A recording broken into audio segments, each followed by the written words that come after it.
Good morning, you lovely people. Welcome back to Lily White Lane. I hope that you're all having a really good Tuesday and week wherever you are in the world and whatever you are planning to get up to. If you're new here, make sure, if you haven't already, to smash that subscribe button, give it a rocky right hook, hit that like button as hard as you possibly can, tap that notification bell so be notified, and let know every single time we upload new piece of Spurs of football content.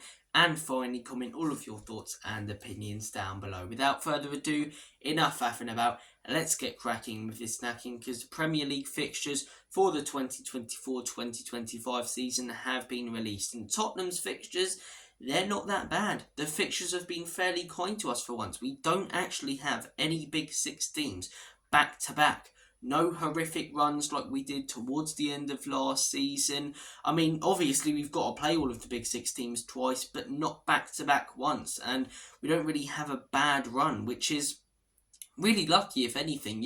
Most teams will have maybe a Man United or a Chelsea back to back, or a Liverpool and an Arsenal back to back. We don't have any back to back games with big six teams, which on paper looks really good. Obviously, a couple big six teams might really flop next season, and a couple from outside the big six might really step up, but it looks like a fairly decent run for Tottenham, in all honesty. It looks like a fairly decent run. In terms of the Arsenal games, the first 14th of September at home, so we play them at home first. Then we play them away on the 14th of January. Chelsea play them at home on the 7th of December, play them away on the 2nd of April. So play both of our biggest rivals at home first, which could be considered an advantage, but we'll have to wait and see if they're contending with us for anything.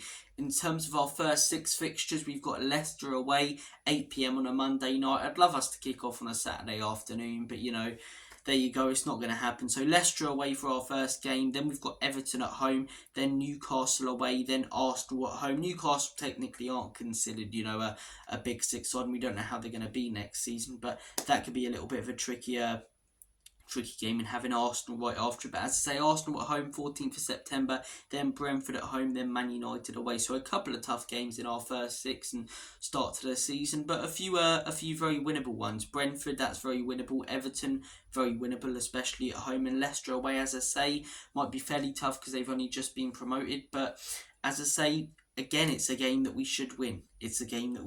So look, in terms of the fixtures, they've been fairly kind to us. We don't really have any horrific or terrible runs that I'm worried about.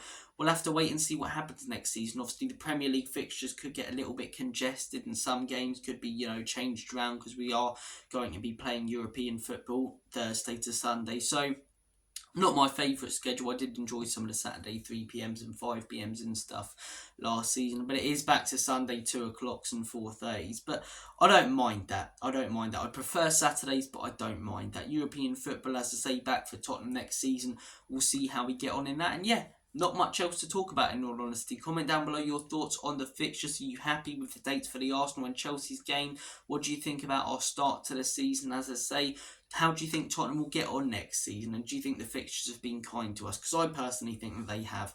Thank you for watching this video. Take care of yourselves. All the best. Have a smashing rest of your day. And as always, come on you Spurs. In Big Andrew we trust. Enoch and Levy out.